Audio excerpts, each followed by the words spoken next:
Hello everyone, it's Ben Ebig, and today I want to talk to you specifically about how to identify an online scam. What's the difference between something that's genuine and what's the difference between those people that are just, as we call, snake oil salesmen that are just trying to take your money? And how can we tell the difference between A and B? More importantly, coupled with that, I want to talk to you about how you specifically can separate yourself between the snake oil salesman of the internet and also identifying yourself as a genuine marketer or a genuine salesman to your specific ideal customer that you're trying to sell to. So the first thing I want to talk about today is testimonials. They can come in the form of both written testimonials and video testimonials. And the reason why we collect these is that they are simply like little video snippets. They can be recorded like simply in the form of a iPhone or any sort of smartphone, and they're just simply like little 45-second snippets of someone saying like, hey, I worked with so-and-so, and I want to say thank you for all the time and effort that so-and-so put into my business, into my blog, into my so-and-so, and they really made a difference by bringing in X amount of eye-opening statements. They really made a difference in bringing X amount of revenue into my business. And especially that last one, if you can get someone on video to say like, hey, this person brought in like X amount of dollar amount into my business, and that's a very profound thing that you can put onto your blog, onto your website, that really says like, hey, like I genuinely did this for this person. And when you're shopping around to like look for courses, look for people to work with, that's absolutely the first thing that I personally always look for is like, hey, number one, like I'm looking for a VA, I'm looking for so-and-so, like, okay, number one, do they have testimonials? Because that is like, I can look at somebody's body of work all the time, but if they have testimonials, then that is the dividing thing of like, hey, I really enjoyed working with this person. Now, sometimes you want to go an extra mile, say like, hey, like testimonials are great, but they're just written words on a page. Like, can we look for something else?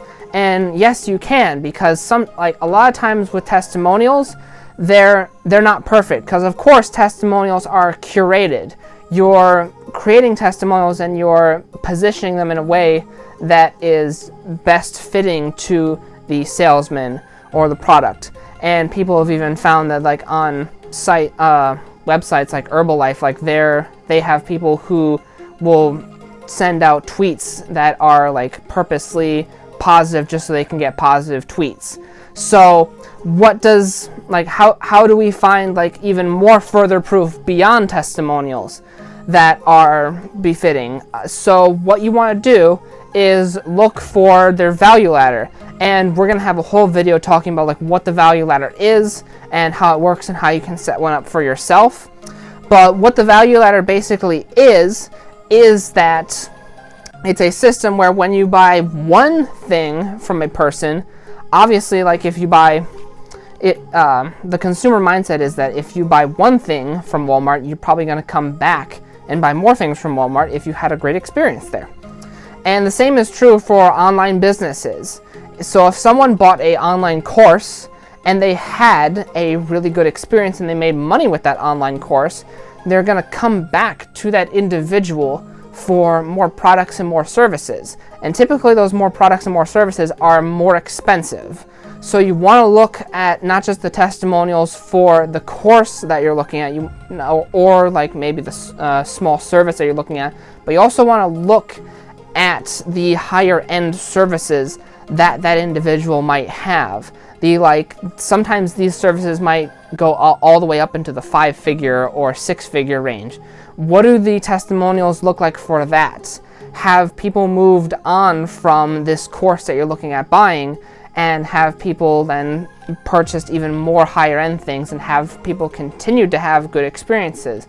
That will then speak to the volume of like, oh wow, people are really having great experiences and continuing to come back, because it goes without saying that if people are buying this thing and not having a great experience, then people aren't going to continue to come back to this person. It also says, like, does this individual have more things to sell you outside of just this one individual product?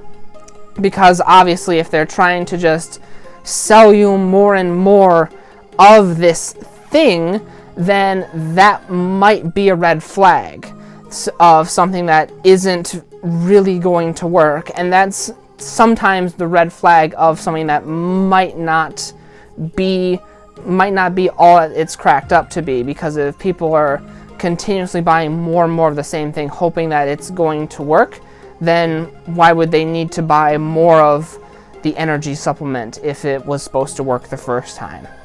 If you want to see a good example of a page with testimonials on it, I will have a link to my own page with my testimonials down in the description of this video, and that's a great resource for you guys to look at if you're looking to set up your own page of testimonials for people to go at when people are asking, like, hey, what sort of people have you worked with previously? Always want to have a page of testimonials to say, hey, here are the people that I have worked with recently, and here are some of the things that they had to say about that. For now, I'd love to hear your guys' thoughts down in the comment section below, and I will see you guys in the next video.